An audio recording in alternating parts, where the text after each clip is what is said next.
ભાવનગર ખાતે આજે સવારે ભાજપના બે દિગ્ગજ નેતાઓની સ્થાનિક નેતાઓ સાથે એક ખાનગી હોટલમાં મીટિંગ યોજાઈ હતી.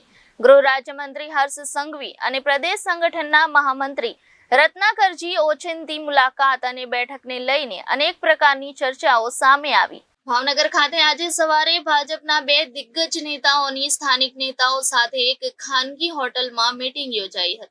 ગૃહ રાજ્યમંત્રી હર્ષ સંઘવી અને પ્રદેશ સંગઠનના મહામંત્રી રત્નાકરજી ઓચિંતી મુલાકાત અને બેઠકને લઈને અનેક પ્રકારની ચર્ચાઓ સામે આવી રહી હતી, જેમાં હવે ચૂંટણીને માત્ર 15 દિવસ જેટલો સમયગાળો બાકી રહ્યો હોય ત્યારે હજુ ચૂંટણી પ્રચાર જેવો કોઈ માહોલ હજુ સુધી જોવા મળી રહ્યો નથી, જેનું મુખ્ય કારણ ક્ષત્રિય સમાજનો રોષ અને સાથે સાથે કાર્યકર્તાઓમાં રહેલ અસંતોષ અને નારાજગી, જેને પગલે આ બંને નેતાઓએ 2 કલાક સુધી બેઠક યોજી ચર્ચાઓ કરી હતી.